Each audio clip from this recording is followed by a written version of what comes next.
일단은 임플란트가 어떻게 치료가 되는지 거기에 대해서 먼저 아셔야 되는데요. 임플란트는 말 그대로 뭐 이렇게 보신다면은 여기 이 부분이 뼈에 들어가는 거예요.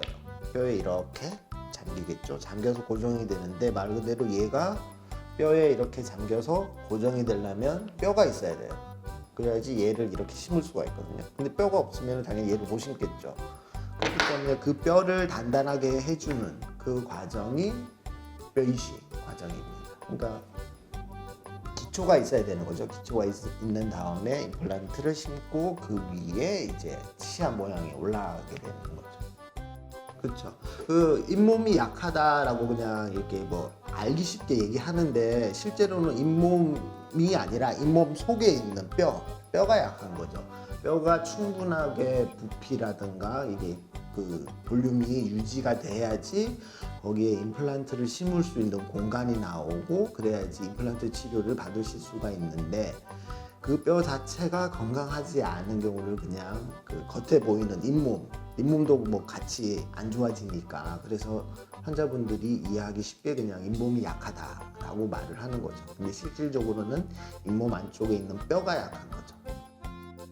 뼈 이식을 하는 게 자기 뼈를 이식하는 경우도 있고요. 아니면은 그 뭐 임플란트처럼 그 이식할 수 있는 뼈를 만드는 회사들이 여러 군데가 있습니다. 거기서 이제 그런 만들어진 제품을 저희가 사서 이제 그 제품을 이식을 하는 거죠. 그 뭐 예를 들어서 뭐 심장이 안 좋으신 분들 뭐 인공심장 판막 이런 거를 뭐 넣는다고 하는데 그 인공심장 판막을 자기 몸에서 이렇게 뭐 어디서 이렇게 채취를 해서 넣는 건 아니거든요. 그러니까 그거랑 마찬가지로 뼈 이식을 할 때도 그런 뼈를 저희가 그런 회사에서 만든 거를 쓰는 거죠. 그 자기 뼈를 이식을 하기도 하는데 예전에는 많이 했었는데 지금은 좀 하는 경우가 그렇게 많지는 않은데요. 그게 왜 그러냐면 예를 들어서 이쪽에 그 임플란트 치료를 받는다라고 하면은 자기 뼈를 얻기 위해서 그 뼈를 가져올 부분이 필요한 거죠. 그럼 거기도 수술을 또 해야 돼요. 그러다 보니까 임플란트를 치료를 받는 부분도 수술을 해야 되고 그 다음에 뼈를 가져와야 되는 부분도 수술을 해야 되고 물론 그 수술을 실질적으로 할 때는 아무래도 뭐 이쪽이다 그러면 여기 이러는데 이런 쪽에서 뼈를 가져오고 그러니까 한쪽으로 이제 모으는 거죠.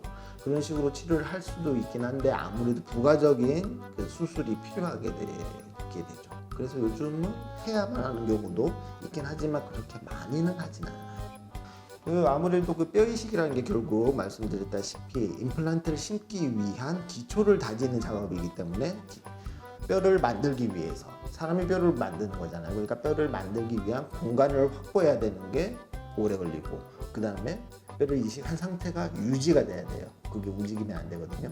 그거를 유지시켜주기 위한 또 일련의 술식들이 있겠죠. 그걸 하다 보면은 이런 과정들이 좀 오래 걸려요. 단순하게 임플란트를 심는 것보다는 오히려 그게 뼈 이식이 좀 오래 걸립니다. 최소 3개월에서 6개월 정도는 잡으셔야 돼요. 그게 뼈를 이식하기 전 상태, 그러니까 그 잇몸뼈의 상태에 따라 다 다르기는 한데 일반적으로 3개월에서 한 6개월 정도는 생각을 하셔야 돼요. 뼈 이식이 안 되는 사람이 있다기보다는 뼈 이식이 안 되는 부위가 있다라고 얘기를 하는 게 더 정확할 것 같아요.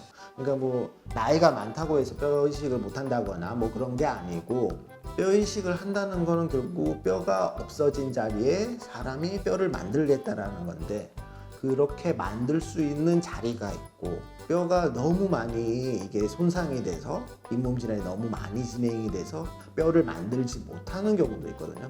그런 경우에는 뼈 이식을 하는 게 의미가 없어지죠. 그렇죠. 그러니까 임플란트를 하지 못하기 때문에 다른 치료 방법을 찾게 되는 거죠. 뭐 브릿지라든가 아니면 부분 틀니라든가 그런 쪽으로 치료를 하게 되는 거죠.